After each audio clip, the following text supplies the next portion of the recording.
యాదాద్రిలో నూతన bus station రాష్ట్ర విద్యుత్ శాఖ మంత్రి జగదీష్ రెడ్డి ప్రారంభించారు. కార్యక్రమంలో MLA Sunitha Mahender Reddy, RTC chairman Bajireddy Govardhan పాల్గొన్నారు.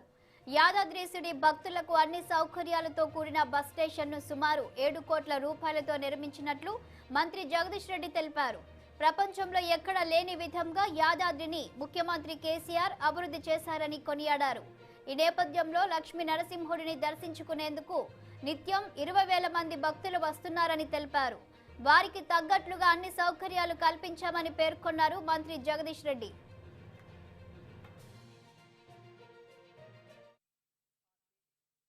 దాదాపు 7 కోట్ల రూపాయల ఖర్చుతోని 5 ఎకరాల బస్ స్టేషన్ నిర్మాణం చేసుకోవడం అన్ని సదుపాయాలతో మొత్తం రాష్ట్రంలోని సుదూర ప్రాంతాల నుంచి వస్తున్న ప్రయాణికులకు కూడా అన్ని సౌకర్యాలు బస్ స్టేషన్ నిర్మాణం చేసుకోవడం జరిగింది. ఇతర ప్రాంతాల నుంచి వచ్చిన ప్రయాణికులందరూ ఈ బస్సులు స్టేషన్ దగ్గరనే దీన్ని ఆనుకొని ఉన్న ఇంకొక బస్ స్టేషన్ నుండి గుట్టపైకి వెళ్ళడానికి బస్సు ఏర్పాటు జరిగింది.